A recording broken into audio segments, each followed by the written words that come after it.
Selamat pagi pemirsa, Lingkar Pagi edisi Rabu 16 April 2025 kembali hadir menemani Anda. Beragam berita aktual akan kami hadirkan dalam 30 menit ke depan bersama saya Anita Nawang dan berikut Lingkar Pagi selengkapnya.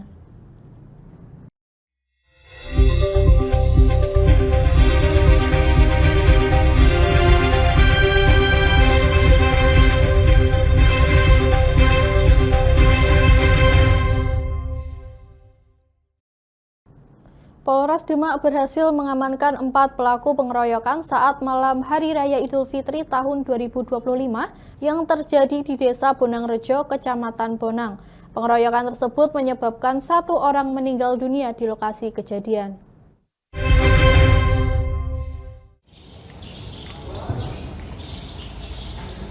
4 pelaku dihadirkan dalam konferensi pers yang digelar oleh Polres Demak berlokasi di Mapolres setempat pada Senin 14 April 2025.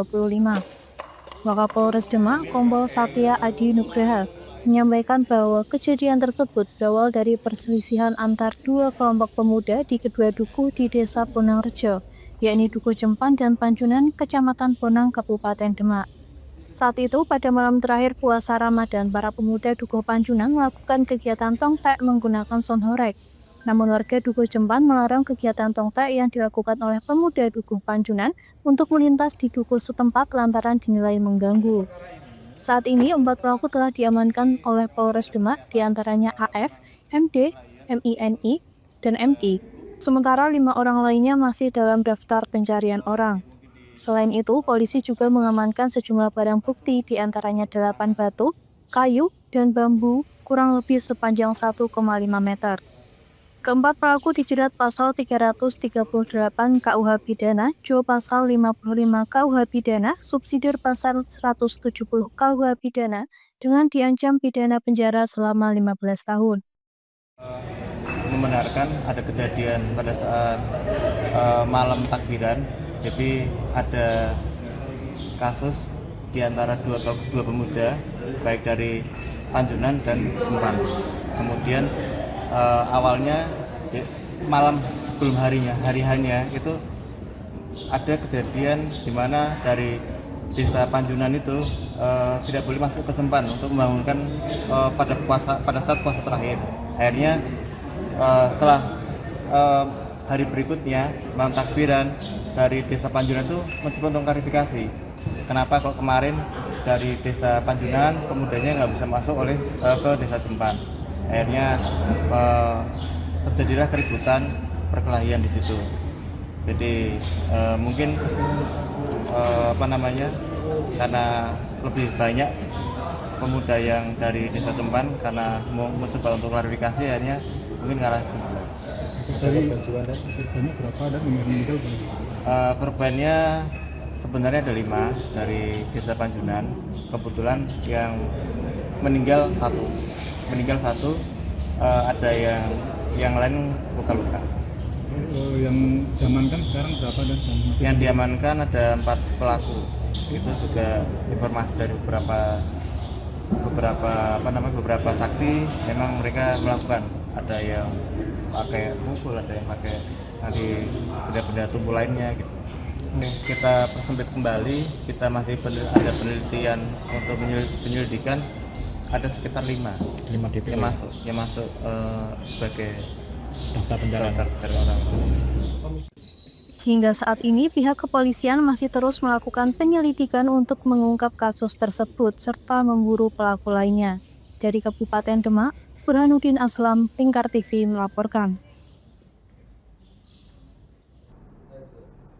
Baru-baru ini beredar video di media sosial pengakuan mengejutkan seorang mantan tahanan yang membongkar praktik dugaan pungli hingga jutaan rupiah demi hidup mewah di balik jeruji.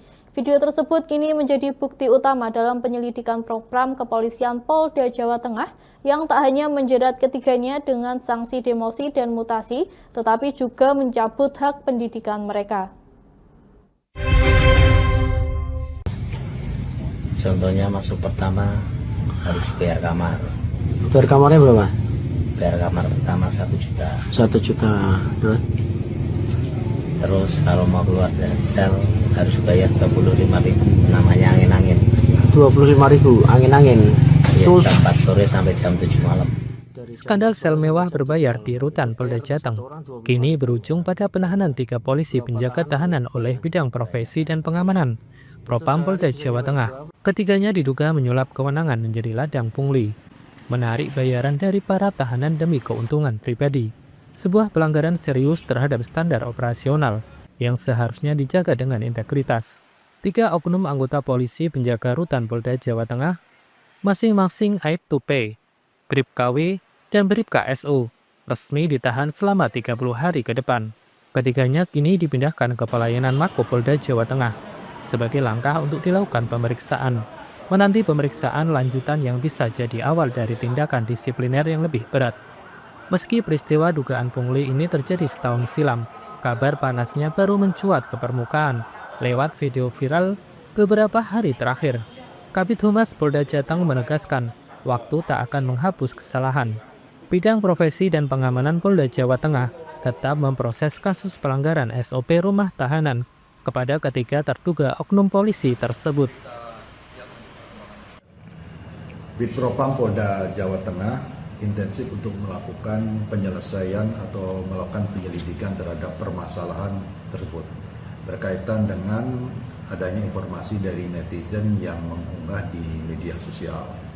Dan dari hasil penyelidikan sampai dengan saat ini, Bid Propam telah menetapkan 3 petugas jaga tahanan selaku terduga pelanggar yang melakukan pelanggaran SOP jaga tahanan yang ada di Rutan Polda Jawa Tengah. Adapun yang bersangkutan ini berinisial Aib2P, kemudian Brigadir W, Brib KW, kemudian Brib KSU. Dan saat ini ketiga terduga pelanggar tersebut sudah menjalani patsus untuk 30 hari ke depan, dan juga yang bersangkutan akan segera menjalani sidang. Dari Kota Semarang, Rizky Sahrul, Lingkar TV melaporkan. Puluhan masyarakat yang tergabung dalam gerakan Sukolilo Bangkit memaksa penutupan tambang ilegal di Desa Baleadi, Kecamatan Sukolilo, Kabupaten Pati. Mereka memasuki area tambang dan memaksa ekskavator menghentikan aktivitas pengerukan.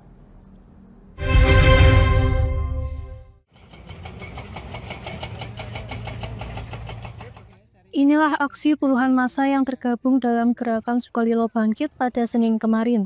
Dengan membawa poster seruan dan kritik, mereka mendatangi lokasi tambang di kawasan Pegunungan Kendeng Utara di Desa Baleadi, Kecamatan Sukolilo, Kabupaten Pati. Koordinator aksi Slamet Rianto menuturkan, aksi ini merupakan bentuk kekecewaan masyarakat lantaran telah bertahun-tahun aparat membiarkan tambang ilegal beroperasi. Tak hanya itu, tambang tersebut juga belum mengantongi izin. Selain itu, dampak tambang ilegal yang dirasakan masyarakat yakni bencana longsor yang terjadi di Desa Kedung Winong, Kecamatan Sukolilo. Selain itu, retakan tanah sepanjang ratusan meter, banjir hingga kekeringan. Dalam Sukolilo Bangkit, kami puluhan tahun sudah terlalu bersabar melihat penambangan ilegal, pengerusakan lingkungan, pengerusakan alam ini, kejahatan lingkungan bertahun-tahun dibiarkan aparat penegak hukum. Kami hadir ke sini karena apa? Memuncak, Mas. Kesabaran kami memuncak. Karena kewajiban aparat penegak hukum sewajarnya seharusnya harus menutup tambang ilegal. Ini gara-gara itu, Pak. Tapi nyatanya belum ada penutupan dari aparat ya, Pak? Belum ada sama sekali. Padahal sebelahnya sana kurang lebih 3 hektar longsor, tambah retakan ratusan meter yang ada di atas longsor sana. Indikasinya ada berapa titik tambang ilegal di Sukolilo, Mas? Kurang lebih belasan, Mas. Pak, ini tahu nggak milik siapa Pak ini, Pak? Ini saya kurang tahu pemiliknya atas nama siapa, saya nggak tahu. Tapi ini tahu nggak kalau ilegal atau legal? Yang saya tahu ilegal tanpa ada izinnya, Mas. Slamet Rianto menambahkan, selama ini selalu menyampaikan hal ini kepada instansi terkait, namun tidak ada tindakan yang serius. Sebelumnya, keluhan tersebut telah disampaikan ke cabang Dinas ESDM wilayah Kendeng Muria, DLH Kabupaten Pati, namun belum ada penutupan. Dari Pati, Mutia Parasti, Lingkar TV melaporkan. Hujan lebat yang mengguyur Dukuh Gesik, Desa Prawoto, Kecamatan Sukalilo Pati, menyebabkan Sungai Gesik meluap dan menyapu aspal di atas jembatan Gesik. Peristiwa ini menyebabkan akses jalan penghubung antara Kecamatan Sukalilo dan Prawoto tersendat.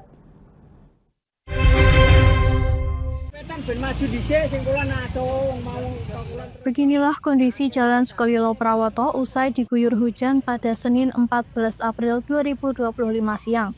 Jalanan di atas dan sekitar jembatan Gesik, Desa Prawoto, Kecamatan Sukalilo, Kabupaten Pati mengelupas dikarenakan terbawa arus luapan sungai. Aspal yang mengelupas ini pun menyulitkan para pengguna jalan, baik roda 2 maupun roda 4.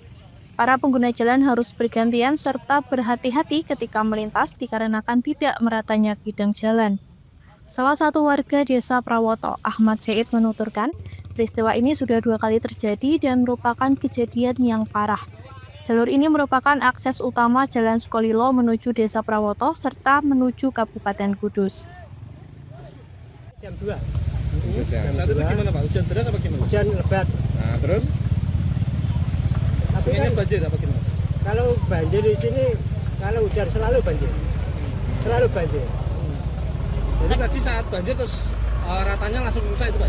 Langsung lingkap ini, kerak air. Tingginya seberapa tuh? Berapa set? Jembatan ini dilompati air. Sehebat itulah. Nyampe lompat ini. Jadi ini luapan air sungai ya? Luapan air sungai ini? Ya, dari desa-desa kan jalurnya cuma sini.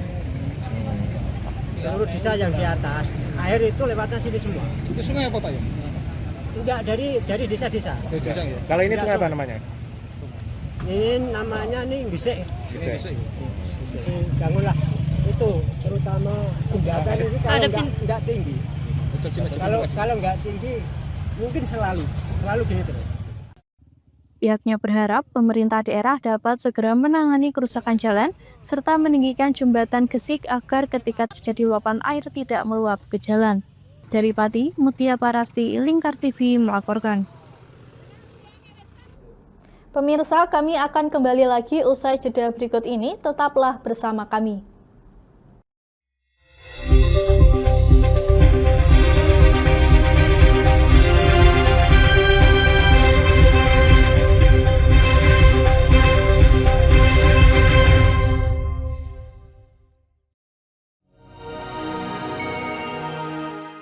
Selain si retinol ini, kalau gitu ngomongin retinol, apa sih dok sebenarnya retinol itu? Bagus sih programnya. Yang saat ini ya kayaknya sudah beberapa tahun yang Wah, lalu. boleh banget nih ditonton setiap hari. Meanwhile,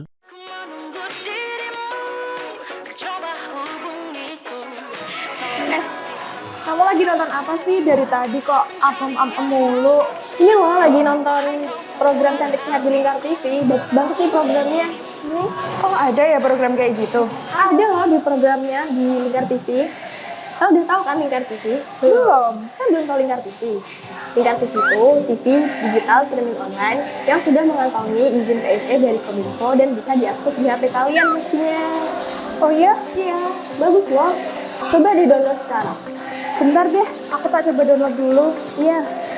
Selain program Cantik Sehat, kalian juga bisa menonton program lainnya di Lingkar TV dan bisa ditonton kapanpun dan dimanapun kalian berada loh. Gimana, udah bisa?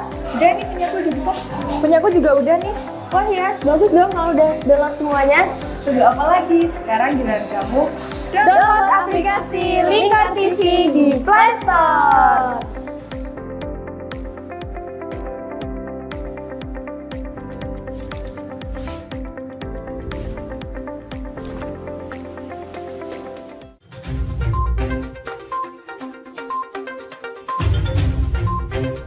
Merangkum semua peristiwa sebagai berita yang penuh fakta.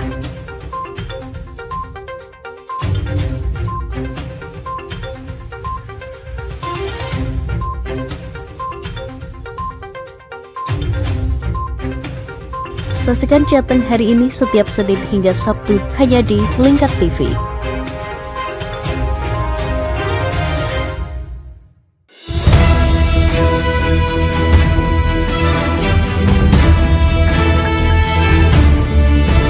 Menemani pagi Anda dengan menyajikan berita nasional dan regional yang dikupas secara akurat dan aktual untuk awali hari. dalam Lingkar Pagi. Setiap Senin hingga Sabtu jam 8 pagi hanya di Lingkar TV.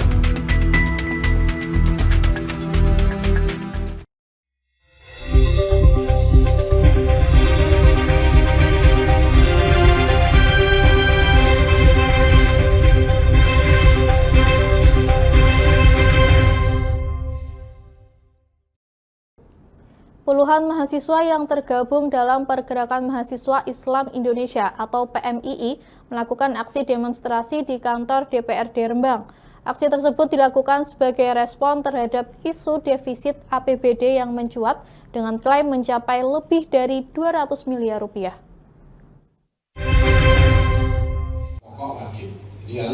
Dalam audiensi bersama anggota DPRD, para mahasiswa mengajukan beberapa tuntutan. Salah satunya meminta penjelasan yang transparan dengan tim anggaran pemerintah daerah atau TAPD APBD 2025 disahkan dalam kondisi defisit sebesar 5 miliar rupiah. Dirinya menegaskan bahwa angka tersebut tidak perlu menimbulkan kekhawatiran, karena dipastikan akan tertutup melalui sisa lebih perhitungan anggaran atau silpa dari tahun anggaran 2024. Menanggapi tuntutan para mahasiswa, Abdul Rauf, Ketua DPRD Rembang, memberikan klarifikasi yang senada dengan Ridwan. Dirinya menegaskan bahwa isu defisit yang beredar hingga 200 miliar rupiah adalah tidak benar atau hoax. Rauf berharap agar pemberitaan mengenai defisit ini tidak menimbulkan kepanikan di kalangan masyarakat. APBD 2025 Kabupaten Rembang, ini saya tegaskan, ini hanya ada satu APBD, yaitu APBD Induk 2025. Di APBD tersebut strukturnya ini pendapatan itu 2 triliun 9 miliar sekian, dan belanja itu 2 triliun 14 miliar sekian. Jadi saya tegaskan APBD Induk 2025 ini ada defisit 5 miliar, dan itu sangat mungkin terpenuhi dengan adanya silpa dan tambahan penghasilan dari bagi hasil. Dan yang terkait dengan yang di medsos yang katanya ada defisit 252, ini mohon maaf saya sampaikan itu tidak benar adanya. Hoax. Karena yang saya sampaikan ini adalah produk hukum APBD yang sudah dibahas oleh DPRD dan TAPD dan sudah ditandatangani oleh Ketua Pimpinan DPRD dan Pak Bupati.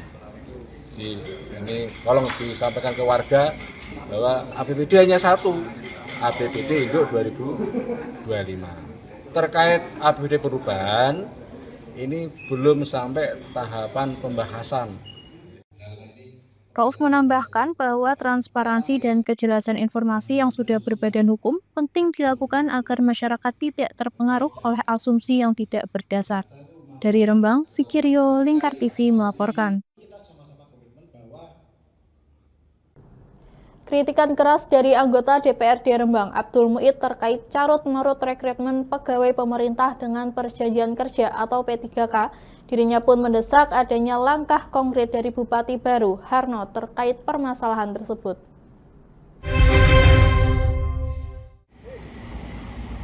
Saat ditemui di ruang kerjanya, Abdul Muid, anggota Komisi 1 DPRD Rembang, mengungkapkan bahwa dirinya bersama rekan-rekannya telah melayangkan surat resmi kepada Bupati Rembang, Harno.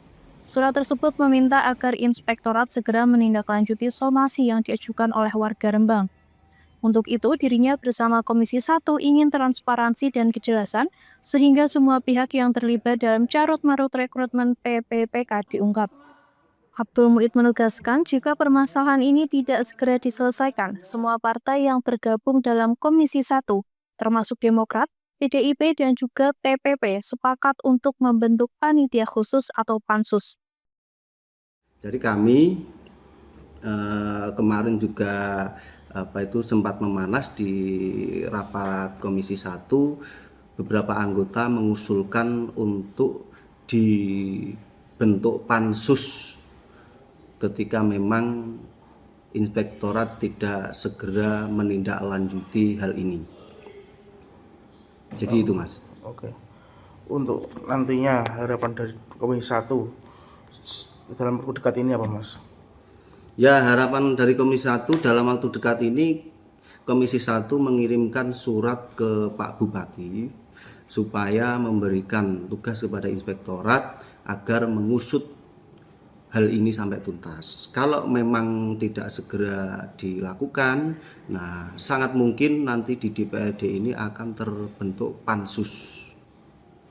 Kemarin semua fraksi yang hadir setuju Mas ya? Ya, setuju kalau dibentuk pansus. Dari partai mana sih?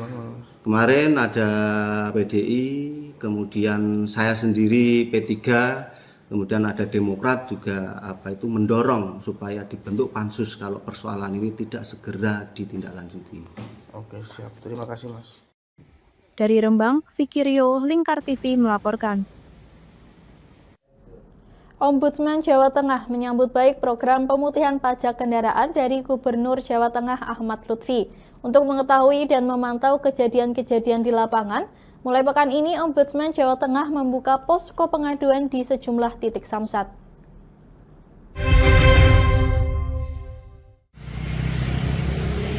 Posko pengaduan yang didirikan Ombudsman Jawa Tengah ini bertujuan untuk membantu masyarakat yang masih kesulitan dalam mengikuti program pemutihan pajak kendaraan. Posko tersebut juga untuk menampung aduan dan menyelesaikan bila mana terjadi pungutan liar atau pungli. Kepala Ombudsman Jawa Tengah Siti Farida meminta pihak Samsat mampu menerjemahkan dengan optimal kebijakan atau program dari Gubernur Jawa Tengah tersebut. Ombudsman Jateng juga memberikan himbauan kepada masyarakat agar tidak mudah terjerat pungli. Bila mana saat proses pembayaran mengalami kejadian pungli, agar segera melapor ke posko terdekat atau langsung ke Ombudsman. Ya, tentu kita menyambut baik ya apresiasi kepada Bapak Gubernur yang sudah mencanangkan program pemutihan pajak kendaraan di Jawa Tengah. Karena hal ini memang sangat diharapkan oleh masyarakat. Dan kami juga melihat sebenarnya kan potensi pajak kendaraan itu kalau bisa dioptimalkan dengan baik, ini kan menjadi salah satu pendapatan daerah yang baik juga. Karena kalau pendapatan daerahnya bagus, otomatis kemampuan daerah untuk menyelenggarakan program-program masuk ke masyarakat kan juga semakin baik.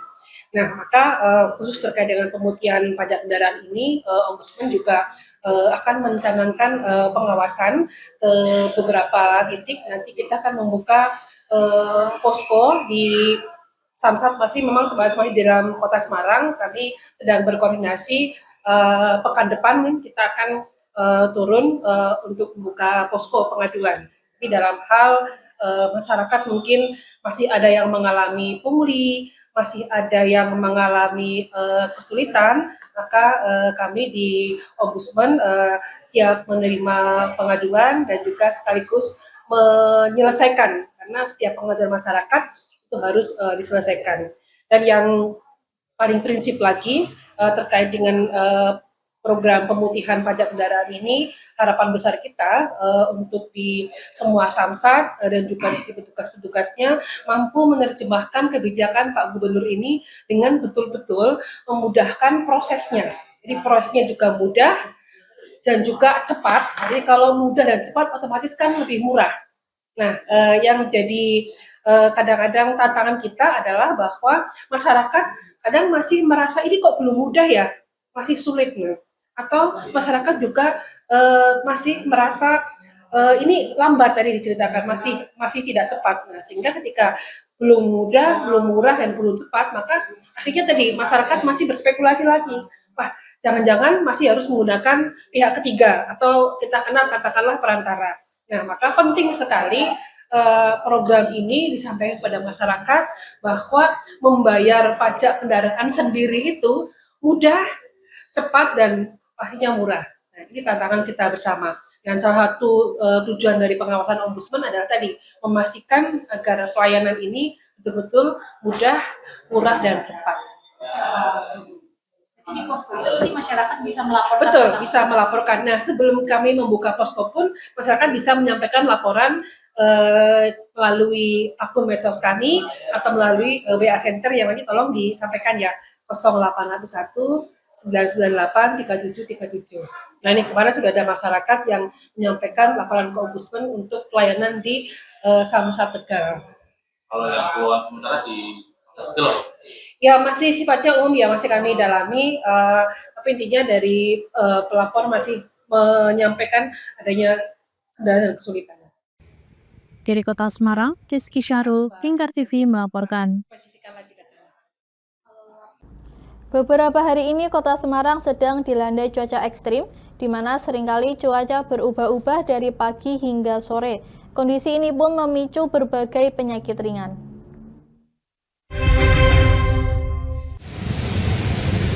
Sebelumnya, warga Kota Semarang mengeluhkan terkait polusi udara yang dapat menyebabkan berbagai macam penyakit. Menanggapi hal tersebut, Kepala Dinas Kesehatan Kota Semarang, Muhammad Abdul Hakam, mengatakan bahwa selain polusi, kondisi cuaca yang tengah berubah-ubah juga mempengaruhi imun atau daya tubuh seseorang sehingga mudah terserang penyakit. Untuk menghadapi cuaca ekstrim, masyarakat diimbau untuk menjaga pola hidup sehat. Kita melihat ya Mas, iklim atau cuaca tidak bersahabat. Saya berbicara seperti ini karena banyak orang mungkin datang dengan sakit di puskesmas maupun rumah sakit. Kemudian ada beberapa yang kemudian tidak bisa tolong. Nah, karena apa? Efek cuaca yang sangat ekstrim. Pagi panasnya luar biasa, kemudian nanti jam 12 atau jam 1 itu mulai mulai mendung, kemudian hujan lebat. Hujannya enggak yang gerimis, tapi hujannya benar-benar lebat banget ya, sangat lebat sekali. Nah, ini pastinya akan mempengaruhi apa? Akan mempengaruhi sistem imunitas, daya tahan tubuh atau sistem kekebalan tubuh. Kemudian yang kedua, kalau tidak diimbangi dengan pola makan yang bagus, kemudian ini rehidrasi, ini pasti akan semakin memperburuk keadaan. Apalagi kemudian setelah Lebaran ini kita tidak bisa mengontrol pola makan kita. Dan yang paling terakhir adalah kesehatan mental atau emosi juga tidak dijaga dengan baik, itu pasti akan berpengaruh semuanya terhadap kondisi kesehatan bagi kita. Maka pesan saya sebetulnya dari minggu lalu, saya sudah bilang sama teman-teman dari Infokes sama Promkes, coba naikkan yang berhubungan dengan cuaca ekstrim. Dari Kota Semarang, Syahril Mu'adz, Lingkar TV melaporkan. Pemirsa, kami akan kembali lagi usai jeda berikut ini, tetaplah bersama kami.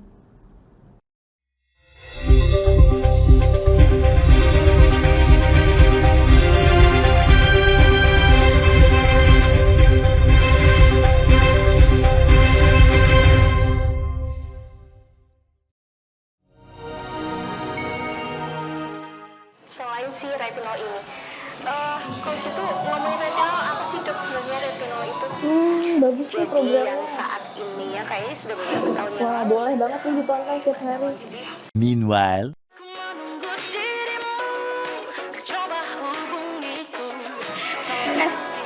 Kamu lagi nonton apa sih dari tadi kok apem-apem mulu? Ini loh lagi nonton program Cantik Sehat di Lingkar TV. Bagus banget nih programnya. Oh, ada ya program kayak gitu? Ada loh di programnya di Lingkar TV. Kamu udah tahu kan Lingkar TV? Belum. Kan belum tahu Lingkar TV. Lingkar TV itu TV digital streaming online yang sudah mengantongi izin PSE dari Kominfo dan bisa diakses di HP kalian mestinya. Oh iya? Iya, bagus loh. Coba di-download sekarang. Bentar deh, aku tak coba download dulu. Iya.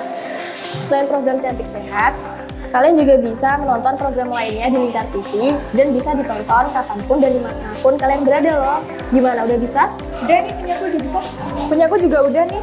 Wah ya, bagus dong kalau udah download semuanya. Tunggu apa lagi? Sekarang giliran kamu download aplikasi Lingkar TV di Play Store.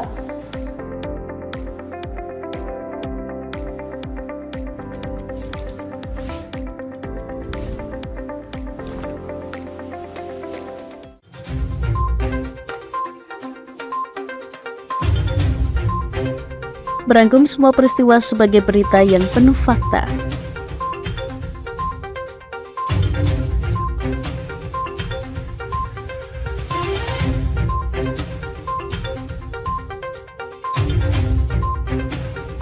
Saksikan Jateng hari ini setiap Senin hingga Sabtu hanya di Lingkar TV.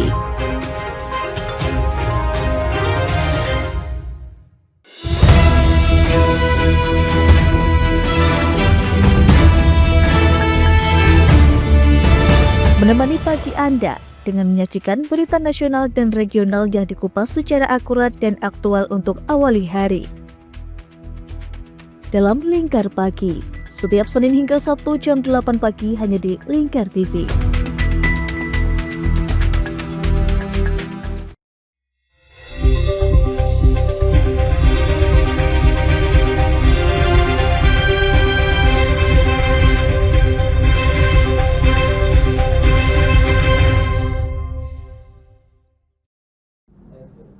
Mulai tanggal 15 April 2025, jenis kendaraan truk besar dilarang melintas di Jalan Pantura Kendal pada jam 6 sampai 8 pagi. Hal ini bertujuan mengantisipasi dan mengurangi angka kecelakaan pada jam tersebut.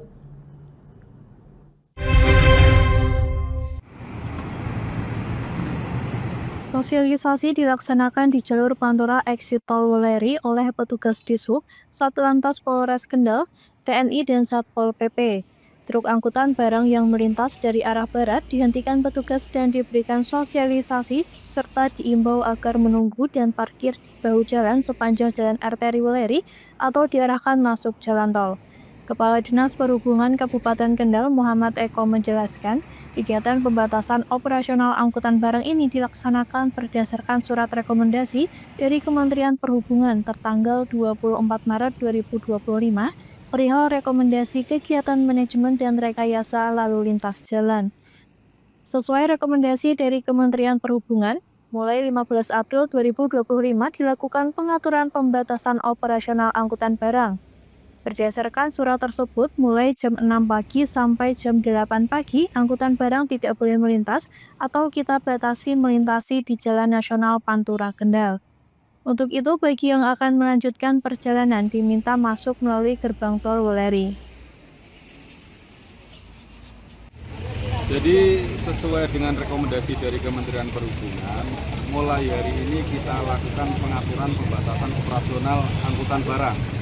Kalau sesuai dengan surat tersebut, yaitu jam 6 sampai dengan jam 8, angkutan barang tidak boleh atau kita batasi melintas di Jalan Nasional Pantura Kendal. Hal ini tentunya untuk mengurangi angka kecelakaan lalu lintas yang berakibat fatal.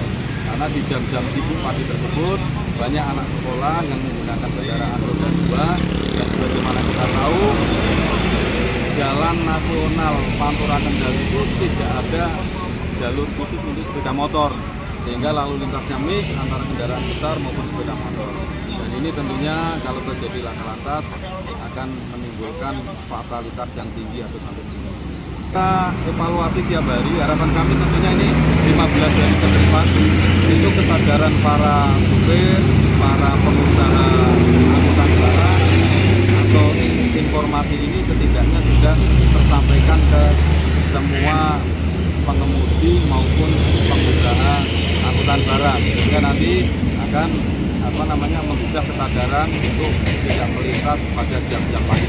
Jadi di Agustus 2024 itu kita bersurat ke Kementerian terkait dengan rencana pembatasan tersebut. Akan tetapi waktu itu dari Kementerian minta ada kajian sehingga kita susun kajian dan di Desember kemarin kita dirapatkan oleh Kementerian melalui Zoom sampai 3 kali, kemudian terbitlah rekomendasi tersebut pada tanggal 24 Maret 2025. Kaurbin Ops Satlantas Polres Kendal Ibtu Joko Santoso mengungkapkan pihaknya akan bersinergi dengan TNI, Dishub maupun Satpol PP untuk melaksanakan pengaturan pembatasan operasional angkutan barang yang melintas di ruas jalan sepanjang Pantura Kendal. Setelah dilaksanakan kegiatan sosialisasi, kita tetap setiap harinya nanti akan menempatkan personil baik dari Dinas Perhubungan, dari TNI, Pol PP maupun dari lalu lintas selama kegiatan ini langsung dari hari Senin sampai dengan hari Jumat. Tujuannya untuk kita saling mengingatkan karena banyak kendaraan yang melintas sehingga kalau tanpa ada kehadiran petugas untuk melaksanakan kegiatan pengaturan nanti itu akan menjadi permasalahan baru di wilayah-wilayah. Sementara belum ada karena kita sosialisasi secara humanis. Sebelum ini kita juga sudah melaksanakan sosialisasi di media elektronik maupun di pengurus-pengurus kendaraan sehingga tidak ada komplain berkaitan dengan kegiatan pagi ini. Dari Kendal, Jawa Tengah, Wahyudi, Lingkar TV melaporkan. Presiden Prabowo Subianto mengakhiri lawatan ke Timur Tengah usai berkunjung ke Amman, Yordania. Saat ditanya soal hasil konsultasi dengan para kepala negara terkait isu Palestina, Presiden pun menyebut dalam waktu dekat diharapkan akan ada terobosan.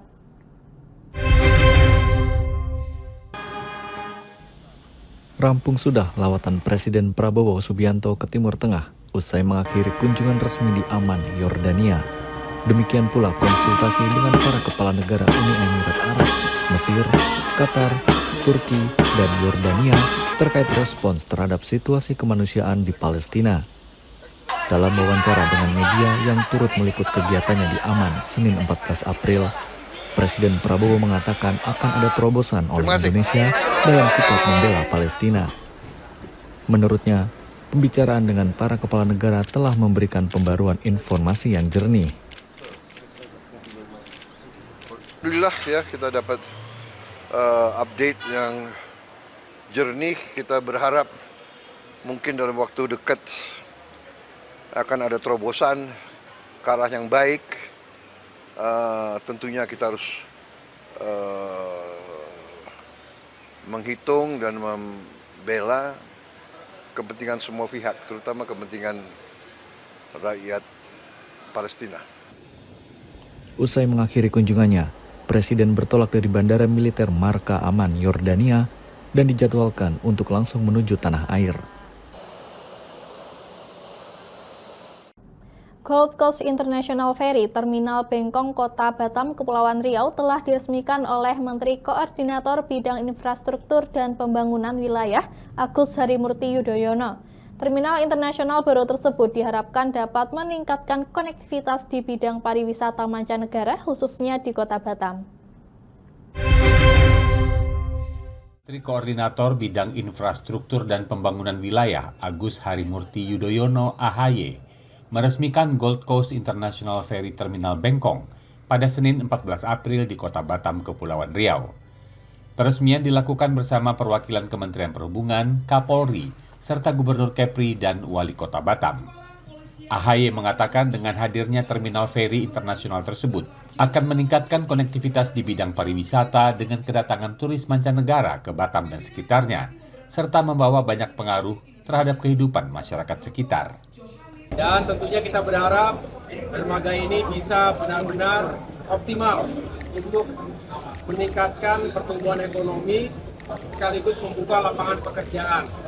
Dan jika banyak wisatawan masuk ke Kota Batam ini, maka akan menggerakkan ekonomi termasuk para pelaku UMKM.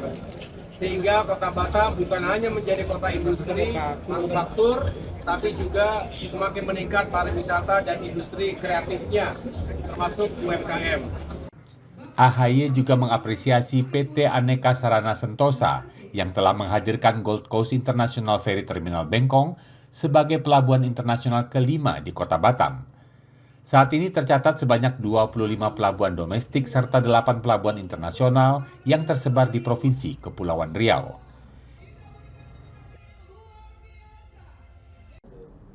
Wali Kota Bogor, Dedi Rahim mengusulkan pemberian insentif kepada sektor bisnis hotel dan pariwisata yang terdampak penurunan okupansi akibat dampak efisiensi anggaran. Usulan ini disampaikan sebagai bentuk kepedulian terhadap industri perhotelan dan pariwisata yang semakin tertekan. Wali Kota Bogor, Dedi Rahim, mengusulkan pemberian insentif bagi sektor bisnis hotel dan pariwisata, menyusul terjadinya penurunan okupansi yang signifikan sejak Januari 2025.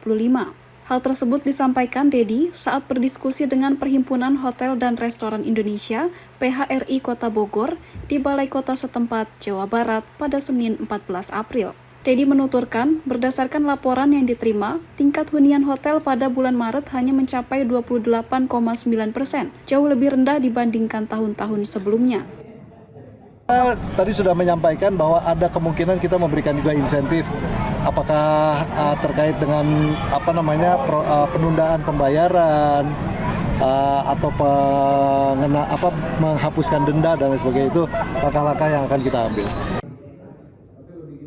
Sementara itu, Ketua Perhimpunan Hotel dan Restoran Indonesia (PHRI) Kota Bogor, Yuno Abeta Lahai, mengungkapkan 1 hotel besar telah menutup 2 dari 3 propertinya, dan 2 hotel besar lainnya direncanakan tutup pada akhir bulan ini. Kata Yuno, penurunan okupansi yang tajam disebabkan oleh kebijakan Inpres nomor 1 tahun 2025 yang mengurangi kegiatan pemerintahan di Bogor, serta larangan kegiatan seperti study tour yang mengurangi kunjungan wisatawan di Bogor.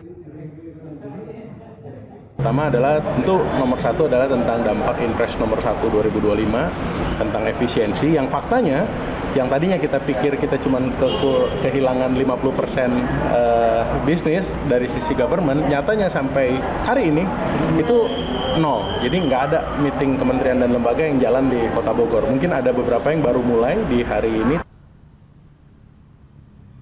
Yuno menambahkan, Wali Kota Bogor, Dedi Rahim, mengajak para pelaku usaha hotel dan pariwisata untuk menciptakan pasar baru. Ia menekankan bahwa Kota Bogor merupakan satu-satunya kota yang memiliki 7 museum di dalam kota. Jika kegiatan study tour dilarang, maka potensi wisata edukasi tersebut terancam tidak dimanfaatkan secara maksimal.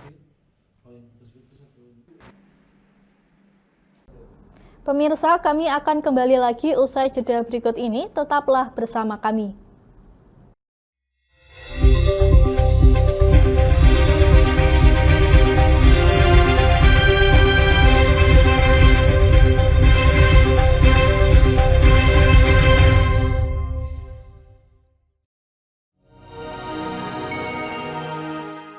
Selain si retinol ini, kalau gitu ngomongin retinol, apa sih dok sebenarnya retinol itu? Bagus nih programnya. Yang saat ini ya kayaknya sudah beberapa tahun yang Wah, boleh banget nih ditonton setiap hari. Meanwhile,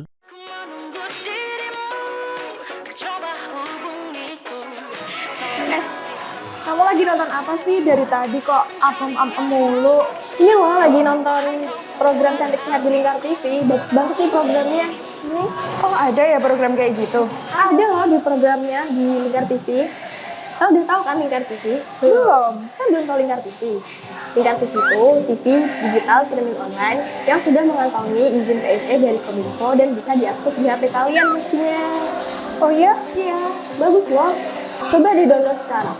Bentar deh, aku tak coba download dulu. Iya. Selain program Cantik Sehat, kalian juga bisa menonton program lainnya di Lingkar TV dan bisa ditonton kapanpun dan dimanapun kalian berada loh. Gimana, udah bisa? Udah nih, punyaku udah bisa. Punyaku juga udah nih. Wah ya, bagus dong kalau udah download semuanya. Tunggu apa lagi? Sekarang giliran kamu download aplikasi Lingkar TV di Play Store.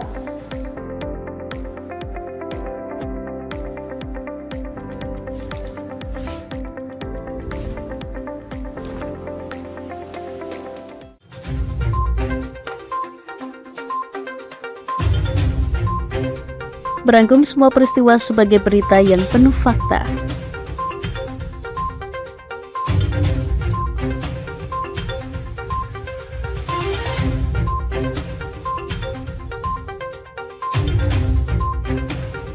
Saksikan Jateng hari ini setiap Senin hingga Sabtu hanya di Lingkar TV.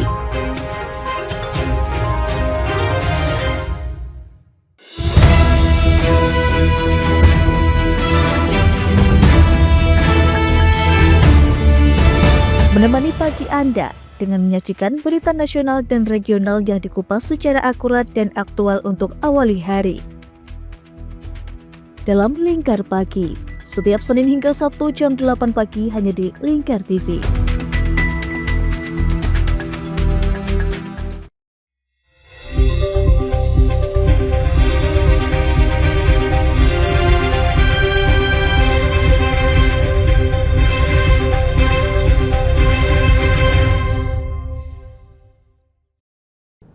Ukiran kayu suku Dayak Kenyah yang ada di Kabupaten Bulungan, Kalimantan Utara memiliki kesan unik dan otentik.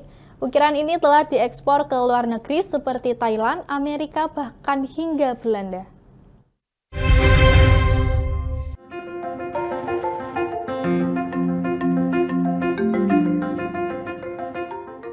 Suku Dayak Kalimantan memiliki kebudayaan yang unik dan otentik. Seakan tak ada habisnya, unsur budaya Dayak selalu dituangkan dalam berbagai karya seni agar seni dan budaya tetap lestari. Hal ini pun dilakukan oleh salah satu seniman ukiran kayu yang ada di Kabupaten Bulungan, Kalimantan Utara. Ia membuat ukiran kayu dengan memasukkan unsur budaya khas suku Dayak Kenyah. Pemahat kayu sekaligus pemilik usaha bernama Deta Craft Bulungan, Ifung Lajang menjelaskan, untuk bahan baku kayu ia memanfaatkan yang tersedia oleh alam sangat melimpah. Adapun jenis kayu yang biasa digunakan yakni kayu buah temurus, adau, dan jati. Hasil ukiran Ifung ini berupa alat musik khas Dayak yakni sampe, tameng, tas anjat, pelakat, dan papanama dengan motif Dayak khas Kenyah. Adapun motif ukuran Dayak Kenyah ini memiliki ciri khas tersendiri, tak sama dengan motif lainnya karena memiliki simbol yang saling mengikat. Proses pembuatan ukir kayu ini bisa memakan waktu berhari-hari, mulai dari membuat desain motif di kayu yang telah disiapkan, menentukan potongan, memulai ukiran, dan finishing. Kemampuan mengukir kayu ini Ifung peroleh dari rekannya. Waktu saya mengikuti dia kalau ada pekerjaan dari kampung membutuhkan orang mengukir, ya saya ikut dia. Jadi dari situ mulai saya merasa bahwa mengapa saya cuma ikut dia, mengapa saya tidak belajar, karena saya lihat sepertinya tidak terlalu susah kalau mengukir itu. Kalau menurut saya mungkin karena ada rasa bakat saya di situ, makanya saya tertarik. Adapun hasil ukir kayu khas Dayak Kenyah ini telah diekspor hingga ke Thailand, Amerika, dan Belanda. Untuk harga ukiran kayu bervariatif, mulai dari Rp80.000 hingga Rp1.450.000. Kabupaten Bantul dan Sleman, Yogyakarta berfokus pada pengelolaan sampah dan akses jalur wisata untuk meningkatkan perekonomian warganya. 2 poin tersebut menjadi prioritas pembahasan dalam rapat koordinasi pengembangan infrastruktur dan pariwisata di Kompleks Kantor Gubernur Yogyakarta.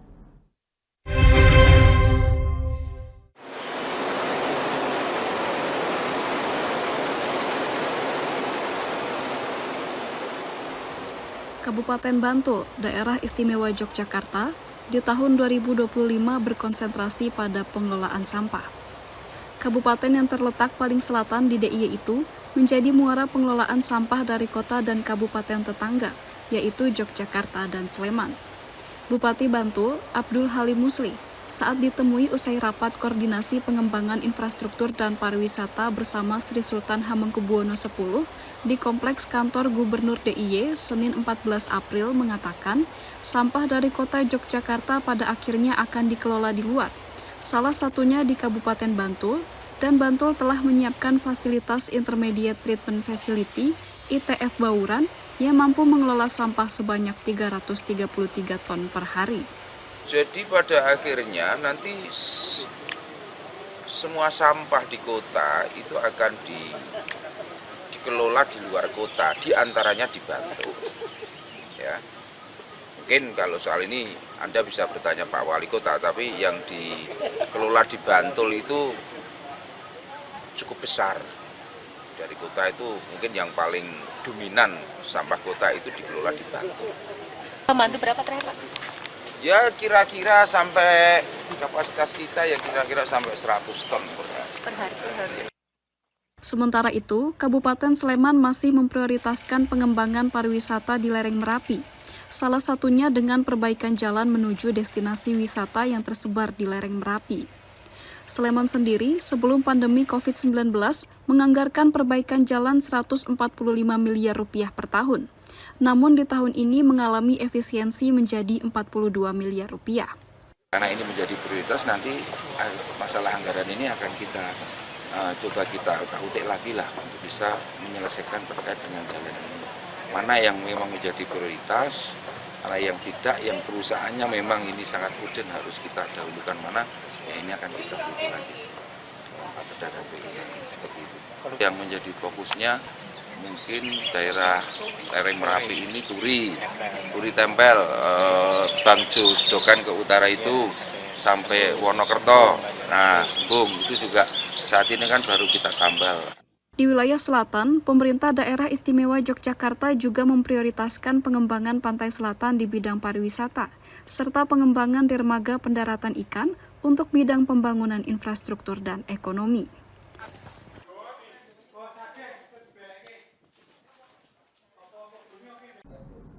Dua calon jamaah haji yang juga pasangan suami istri asal Kabupaten Blora mengundurkan diri jelang keberangkatan ke Tanah Suci. Pembatalan ini dikarenakan masih belum siapnya finansial mereka.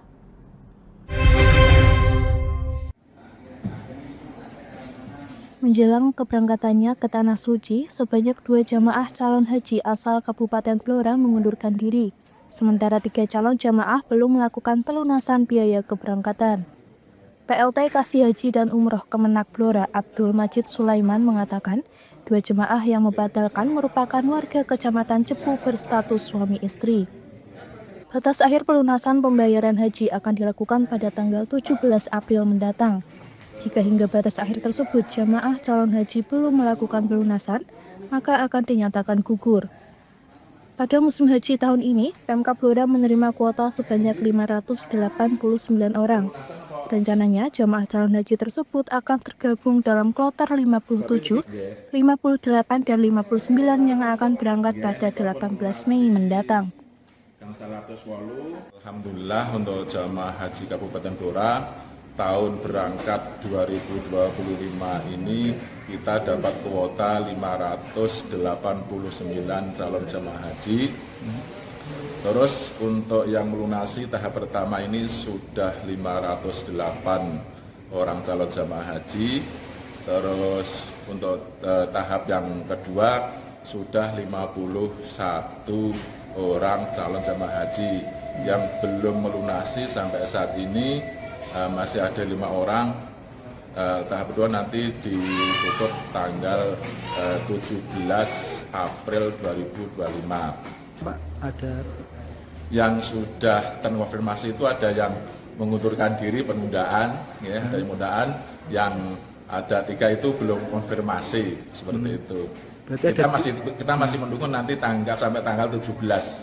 Kita sudah berusaha menghubungi, tapi ada yang sulit terhubung karena mungkin letak rumahnya yang jauh, mungkin sinyal juga agak susah seperti itu. Dari Kabupaten Blora, Hanafi, Lingkar TV melaporkan. Robitoh Ma'ahid Islamiyah PCNU Kabupaten Pati melepas puluhan santri dan santriwati untuk menimba ilmu ke Pondok Pesantren Lirboyo Kediri. Diharapkan para santri dapat menjadi kader Nahdlatul Ulama yang nantinya mau terjun ke masyarakat.